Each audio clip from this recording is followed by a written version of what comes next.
इस deep dive में स्वागत है। आज हम धातु और अधातु की दुनिया में उतर रहे हैं। हमारे पास जो स्रोत हैं वो कुछ नोट्स और सवाल जवाब जैसे लगते हैं, और इसमें कुछ वाकई बड़ी दिलचस्प बातें छिपी हैं। जैसे कभी सोचा है कि सोडियम या पोटेशियम, ये धातुएं इतनी नरम कैसे होती हैं कि चाकू से कट जाएं? हाँ, ये काफी चौंकाने वाला है। या फिर गैलियम और सीजियम है, कहते हैं हथेली पर रखो तो पिघल जाती हैं। जी, उनका गलनांक बहुत कम होता है। तो ये सब क्यों है? चलिए इसी के कुछ मुख्य पहलुओं को समझने की कोशिश करते हैं। तो शुरू करते हैं सबसे बड़े फर्क से, उनके गुणों से। जैसे धातुएं, उनमें एक चमक होती है ना? हाँ, धात्विक चमक कहते हैं उसे। और उन्हें पीटकर पतली चादर आघातवर्ध्यता, बिल्कुल। या खींचकर तार यानी तन्यता बना सकते हैं। सोने चांदी के गहने या एल्यूमिनियम फॉइल इसी वजह से बनते हैं। एकदम सही।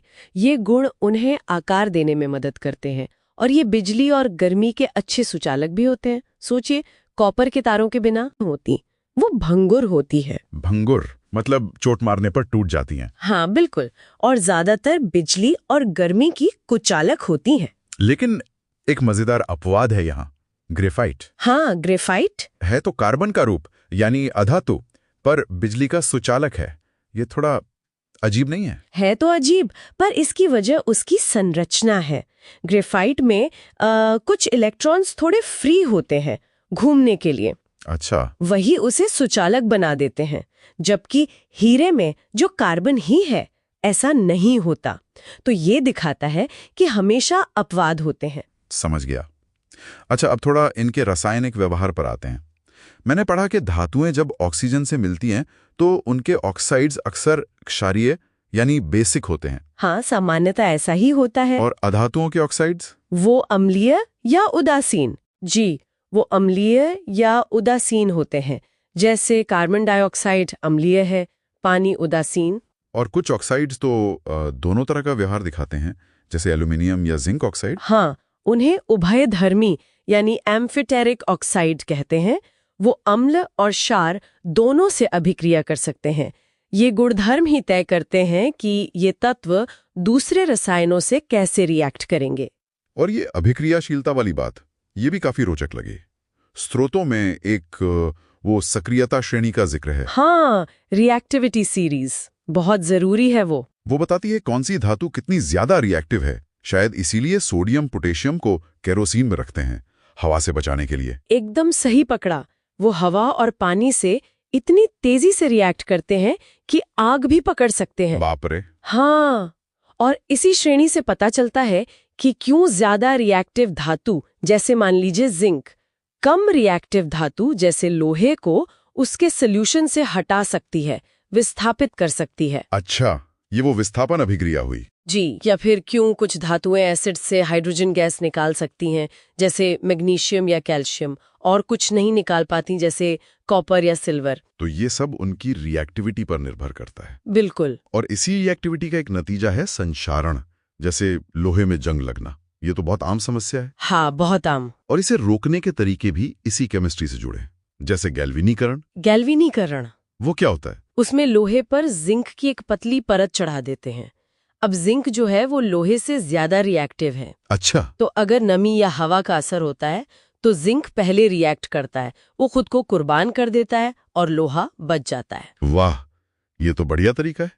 पर फिर एक सवाल है, खाने के डिब्बों पर टिन की परत क्यों चढ़ाते हैं, जिंक की क्यों नहीं?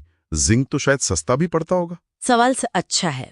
देखिए, जिंक टिन से ज्यादा रिएक्टिव है। हाँ, अभी आपने बताया। तो अगर खाने के डब्बे पर जिंक की परत होगी तो हो सकता है वो डब्बे के अंदर जो खाना है, खासकर अगर वो थोड़ा अम्लीय हो, तो उससे रिएक्ट कर जाए। ओहो, ये तो ठीक नहीं। बिल्कुल, हम नहीं चाहते कि धातु खाने में घुल जाए।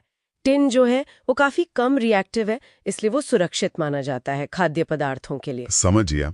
अच्छा, एक और बात थी, एल्यूमिनियम। स्रोतों में लिखा है कि ये काफी रिएक्टिव धातु है, फिर भी खाना पकाने के बर्तन बनाने में खूब इस्तेमाल होती है। ऐसा क्यों? हाँ, ये भी बड़ा दिलचस्प है। एल्यूमिनियम है तो रिएक्टिव, लेकिन जैसे ही वो हवा के संपर्क में आता है वो फौरन अपनी सतह पर एल्यूमिनियम ऑक्साइड की एक बहुत पतली पर बहुत मजबूत और नॉन रिएक्टिव परत बना लेता है। अच्छा, एक परत बन जाती है। जी, एक अदृश्य सुरक्षा कवच जैसी। ये परत फिर अंदर के एल्यूमिनियम को आगे हवा, पानी या खाने से रिएक्ट करने से रोक देती है। तो मतलब वो खुद ही अपनी सुरक्षा कर लेता है। एक तरह से कह सकते हैं। बढ़िया। अच्छा, और ये सब धातुएं हमें मिलती कहाँ से हैं? जमीन से? स्रोतों में अयस्क, ओर्स और धातुकर्म, मेटलर्जी जैसे शब्द थे। हाँ, मोटा मोटा देखें तो धातुएं हमें जमीन में खनिजों के रूप में मिलती हैं। ये अक्सर यौगिक होते हैं, शुद्ध धातु नहीं। ठीक है। जिन खनिजों से धातु को निकालना आसान और फायदेमंद होता है उन्हें हम अयस्क या ओर कहते हैं। अच्छा, तो सारे खनिज अयस्क नहीं होते? नहीं, जरूरी नहीं। अयस्क वो खास खनिज हैं जिनसे हम धातु निकालते हैं, और इन अयस्कों से शुद्ध धातु निकालने की जो पूरी प्रक्रिया है उसे ही धातुकर्म या मेटलर्जी कहते हैं। इसमें कई स्टेप्स होते हैं। अयस्क को साफ करना, फिर उसे रिफाइन करके धातु हासिल करना। और फिर आती हैं मिश्र धातुएं, एलॉयज, मतलब धातुओं को पिघलाकर मिलाना। स्टील तो सबसे आम उदाहरण है, शायद लोहा और थोड़ा सा कार्बन। हाँ, स्टील सबसे बढ़िया उदाहरण है। और मिश्र धातु बनाने का मकसद ही यही होता है कि हम धातुओं के गुणों को अपनी जरूरत के हिसाब से बेहतर बना सके। जैसे शुद्ध लोहा उतना कठोर नहीं होता, जंग भी जल्दी लगता है, पर उसमें थोड़ा सा कार्बन मिला दें तो स्टील बनता है जो कहीं ज्यादा मजबूत और टिकाऊ है। अच्छा। पीतल को देख लीजिए, तांबा और जस्ता, या कांसा, तांबा और टिन, ये हजारों सालों से इस्तेमाल हो रहे हैं। या फिर सोल्डर, सीसा और टिन का मिश्रण, इसका गलनांक कम होता है, इसलिए बिजली के तारों को जोड़ने, मतलब टांका लगाने में काम आता है। और सोने के गहने, वो भी तो शुद्ध सोने, मतलब 24 कैरेट के नहीं बनते। सुना है वो बहुत नरम होता है। बिल्कुल, 24 कैरेट सोना बहुत नरम होता है। उससे बने गहने आसानी से मुड़ जाएंगे या घिस जाएंगे। तो उसमें क्या मिलाते हैं? कठोरता लाने के लिए उसमें आमतौर पर तांबा या चांदी मिलाई जाती है। जैसे 22 कैरेट सोने का मतलब है कि 24 हिस्सों में से 22 हिस्से सोना है और 2 हिस्से कोई और धातु, जैसे तांबा। अच्छा, तब जाकर वो पहनने लायक गहने बनते हैं। जी, और एक और खास तरह की मिश्र धातु है अमलगम। इसमें एक धातु हमेशा पारा यानी मरकरी होती है। अमलगम, ये नाम सुना है। हाँ, पहले दांतों की फिलिंग वगैरह में इस्तेमाल होता था। तो आप देखिए, कुल मिलाकर ये धातु और अधातु, इनके गुण, इनकी रिएक्टिविटी, ये सब समझना कितना जरूरी है। हमारे आसपास की लगभग हर चीज, बिजली के तार से लेकर हमारे बर्तन, गहने, पुल, गाड़ियां, सब इन्हीं के गुणों पर आधारित हैं। वाकई।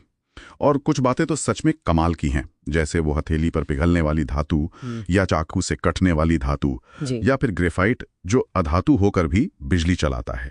ये दिखाता है कि हाँ, हमने वर्गीकरण तो किया है, पर प्रकृति में विविधता और आश्चर्य बहुत हैं। बिल्कुल। और यहीं पर शायद एक सोचने वाली बात भी है। जैसे जैसे हमारी ज़रूरतें बदल रही हैं, हमें और हल्की पर और मजबूत चीज़ें चाहिए, बेहतर बैटरी चाहिए, नए तरह के मेडिकल इम्प्लांट्स चाहिए। हाँ, ये तो है। तो क्या हम इन धातुओं और अधातुओं के जो मौलिक गुण हमने आज डिस्कस किए, उनका इस्तेमाल करके भविष्य के लिए बिल्कुल नई तरह की सामग्रियां या मिश्र धातुएं डिजाइन कर सकते हैं? ऐसी चीजें जो आज की चुनौतियों का अनोखा समाधान दे। एक बहुत ही दिलचस्प सवाल, भविष्य के लिए नई सामग्रियां। इसी विचार के साथ आज का ये डीप डाइव यहीं समाप्त होता है।